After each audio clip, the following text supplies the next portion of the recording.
धर्म की चौकी पर जब भरोसे की हत्या हो और आस्था के मंच पर खड़ा हो एक शक, तो समझिए मामला सिर्फ कथा वाचन का नहीं, पूरे समाज के ताने बाने का है।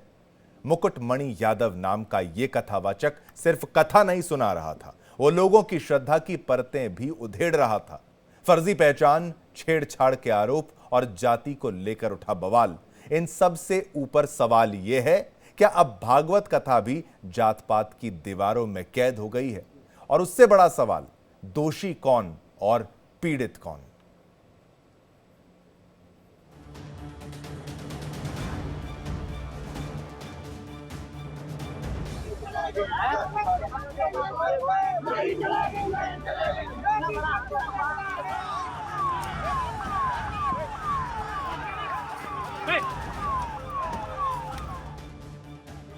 धर्म के मंच से जब पाखंड की कथा सुनाई जाए, जब भागवत की आड़ में भावनाओं से खिलवाड़ हो और जब कथावाचक की पहचान भी फर्जी हो, तो समझिए श्रद्धा के मंदिर में कोई फरेब कर रहा है।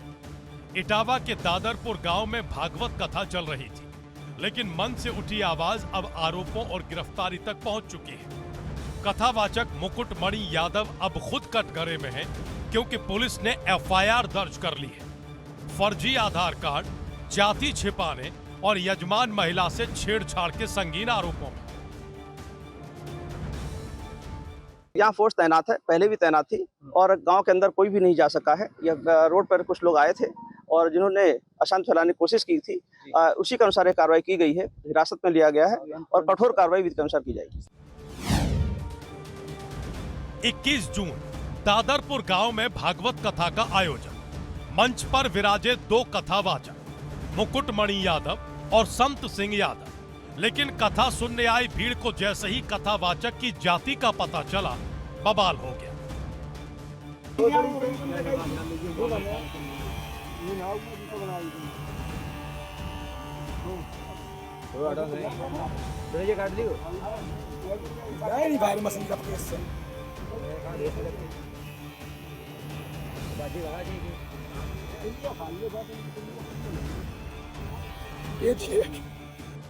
गांव वालों ने मंच पर ही कथावाचकों की पिटाई कर दी, चोटी काटी गई और गांव से निकाल दिया गया। आरोप था ब्राह्मण बनकर कथा सुनाने का नाटक किया गया।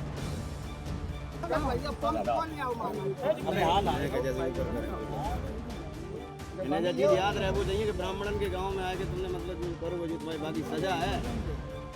पैसा ले लिए, जंजीर ले ली, उसके बाद उन्होंने जो है चोटी हमारी काटी। पहले हमारे आचार्य जी की काटी, फिर हमारी चोटी काटी और बजरंगबली के जयकारे लगाए, उसके बाद हमको वहां से निकाल दिया। वजह ये थी, हम जाति के यादव हैं और उन्होंने कहा हमें ब्राह्मण वक्ता चाहिए।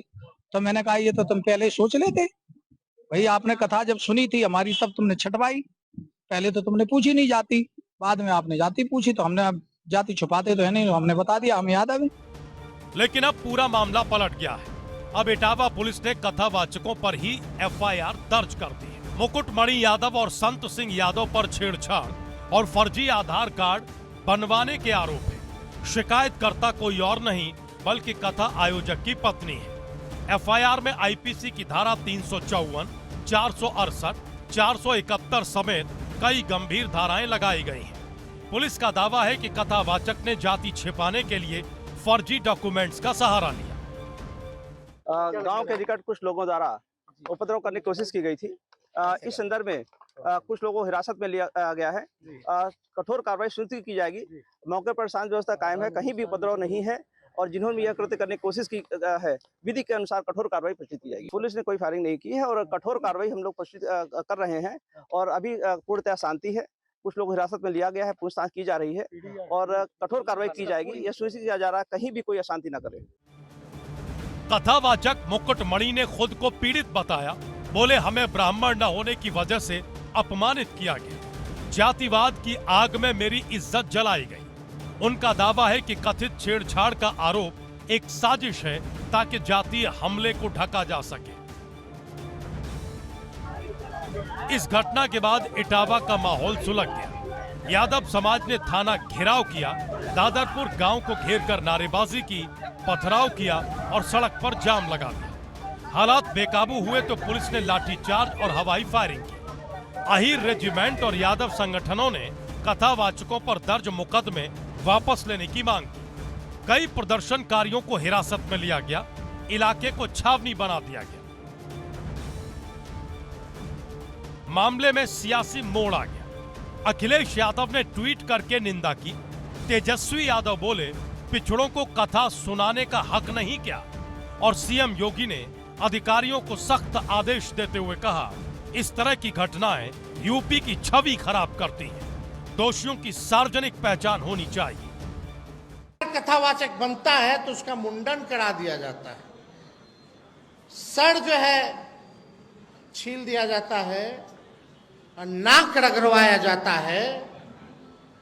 हम जरूर भरोसा दिलाएंगे कि अगर बिहार में इस प्रकार का अगर काम कोई करेगा तो हम लोग छोड़ने वाले लोग नहीं हैं। हम लोग बहुसंख्यक लोग हैं और आप देखिएगा कि पिछड़ा दान देने के लिए है, चढ़ावा चढ़ाने के लिए है, कथा सुनने के लिए भी है, लेकिन कथा सुनाने के लिए नहीं है। ये तो अन्याय है। क्या कोई कथा सिर्फ जाति देखकर तय की जानी चाहिए? क्या भागवत पुराण अब बायोमेट्रिक सत्यापन मांगने लगा है? और क्या आस्था का मंच अब सिर्फ एक जाति का मंच बनकर रह गया है? इन सवालों के जवाब सिर्फ पुलिस नहीं, समाज को भी देने होंगे। इटावा में जो है कथावाचक के साथ ये घटना हुई, उसमें भी बाबा शब्द का प्रयोग कर रहे हैं। न जाने क्यों सनातन को एकदम इतनी बुरी तरह से बदनाम करने का कुछ अराजक लोग जो है जानबूझ करके इस मार्ग में आकर के बदनाम करने का कुछ चक्र चला जा रहा है।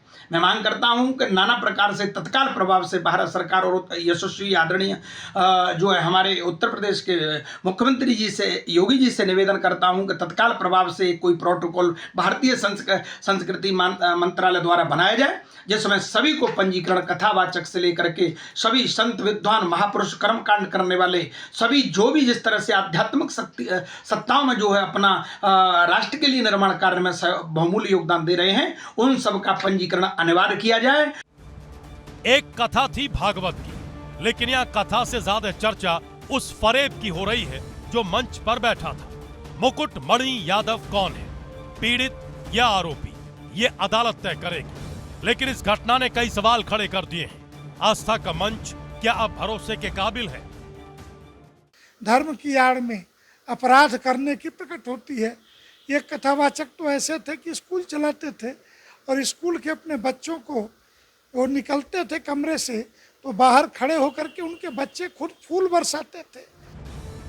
भागवत कथा के मन से उठी ये चिंगारी अब जाति, कानून और सियासत की आग में बदल गई है। विवाद बढ़ा, गिरफ्तारियां हुई, एफआईआर दर्ज हुई, पर जवाब अब भी अधूरा है। क्या कथावाचक वाकई फरेबी था या उसके साथ हुआ दुर्व्यवहार था सभ्यता के नाम पर सबसे बड़ा धोखा? ये फैसला न आपके चैनल का है न पंचायत का। यह फैसला होना चाहिए कानून और सच्चाई के बीच। Bureau report, India daily.